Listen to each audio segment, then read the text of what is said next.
TV9 ప్రతినిధి రంజిత్ పై దాడి చేసిన మోహన్ బాబుకు షాక్ ఇచ్చారు పోలీసులు. నిన్న కేవలం 118 సెక్షన్ కింద కేసు నమోదు చేసుకున్న పోలీసులు ఇవాళ ఎఫ్ఐఆర్ లో మార్పులు చేశారు. ఆ బ్రేకింగ్స్ ఇప్పుడు చూద్దాం.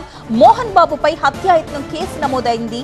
రాచకొండ పోలీసులు ఈ కేసు నమోదు చేశారు. టీవీ9 జర్నలిస్టు రంజిత్ పై దాడి ఘటనలో బిఎన్ఎస్ 109 సెక్షన్ కింద ఎఫ్ఐఆర్ నమోదు చేశారు. నిన్న 118 సెక్షన్ కింద మోహన్ బాబుపై కేసు నమోదు చేసిన పోలీసులు ఇవాళ ఎఫ్ఐఆర్ లో ఆ చేంజెస్ చేశారు.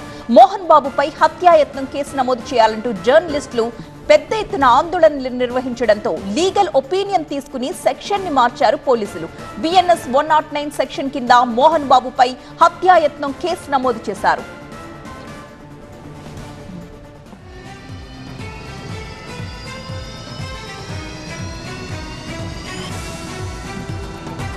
మా ప్రతినిధి ప్రణీత సిద్ధంగా ఉన్నారు. ఈ 109 సెక్షన్ కింద పీఎం సూర్యఘర్ పథకం, ఈ పథకం ద్వారా డబ్బులు సంపాదిస్తూనే ఒక్క రూపాయి కూడా కరెంటు బిల్లు కట్టాల్సిన అవసరం లేదు.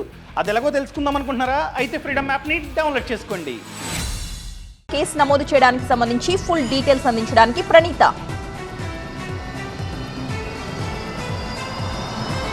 మొన్న నైట్ మోహన్ బాబు ఇంటి వద్ద ఏదైతే రచ్చ జరిగిందో ఆ గొడవలో టీవీ9 జర్నలిస్ట్ రంజిత్ పైన మోహన్ బాబు దాడికి పాల్పడినటువంటి విషయం తెలిసిందే. అయితే మోహన్ బాబు చర్యను ఖండిస్తూ మొత్తం 2 తెలుగు రాష్ట్రాలతో పాటు దేశవ్యాప్తంగా చాలా జర్నలిస్టు సంఘాలు మోహన్ బాబు చర్యను ఖండిస్తూ జర్నలిస్టు పైన దాడి చేసినటువంటి మోహన్ బాబు పైన అటెంప్ట్ మర్డర్ కేసు పెట్టాలని అందరూ కూడా ఏకతాటిగా నినదించారు. సో పోలీసులు సైతం జర్నలిస్టుల ఆందోళనతో దిగి వచ్చింది.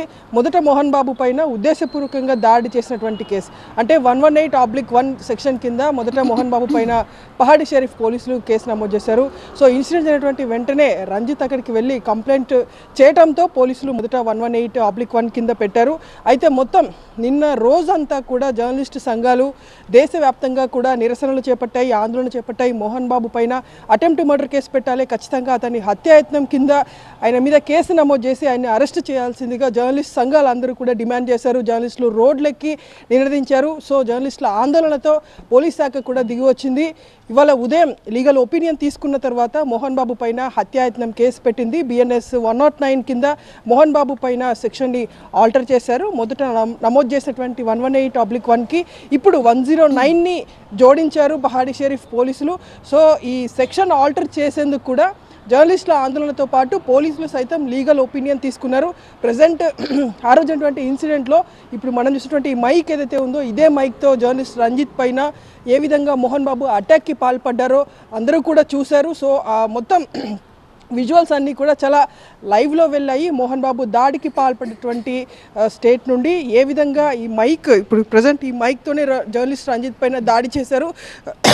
ఈ తరహాలో ఉన్నటువంటి మైక్ సైతం కంప్లీట్ జర్నలిస్ట్ రంజిత్ పైన దాడి చేసిన తర్వాత ఈ మైక్ కూడా కంప్లీట్గా విరిగిపోయినటువంటి పరిస్థితి. సో ఇదంతా కూడా పోలీసులు తదుపరి కేసు దర్యాప్తులో భాగంగా ఎవిడెన్స్గా దీన్ని పరిగణించబోతున్నారు. సో ఇప్పుడు 109 సెక్షన్ని ఆల్టర్ చేశారు కాబట్టి ఫర్దర్గా ఈ కేసులో మోహన్ బాబుకు ఖచ్చితంగా నోటీసులు ఇస్తారు, అతన్ని విచారణకు పిలుస్తారు. ఖచ్చితంగా అతడు విచారణను ఎదుర్కోవాల్సినటువంటి పరిస్థితి ఉంటుంది. సో ప్రజెంట్ ఆయన కాంటినెంటల్ హాస్పిటల్లో ఉన్నప్పటికీ ఆయన డిశ్చార్జ్ అయిన తర్వాత ఫర్దర్ జర్నలిస్ట్ రంజిత్ పైన దాడి కేసుకు సంబంధించి పోలీసులు ఇన్వెస్టిగేట్ చేయబోతున్నారు. Right, thank you Praneetha. Mohan బాబుపై హత్యాయత్నం కేసు నమోదు చేసుకున్నారు Rachakonda police. TV9 journalist Ranjith పై దాడి ఘటనలో బిఎన్ఎస్ 109 సెక్షన్ కింద ఇప్పుడు ఎఫ్ఐఆర్ నమోదు చేశారు. నిన్న చూసినట్లయితే 118/1 సెక్షన్ కింద మోహన్ బాబుపై కేసు నమోదు చేసుకున్న పోలీసులు ఇవాళ ఎఫ్ఐఆర్ లో మార్పులు చేశారు. మోహన్ బాబుపై హత్యాయత్నం కేసు నమోదు చేయాలంటూ జర్నలిస్టులు పెద్ద ఎత్తున ఆందోళనలు నిర్వహించడంతో లీగల్ ఒపీనియన్ తీసుకున్న పోలీసులు సెక్షన్ ని మార్చారు. బిఎన్ఎస్ 109 సెక్షన్ కింద మోహన్ బాబుపై ప్రస్తుతం హత్యాయత్నం కేసు నమోదైంది.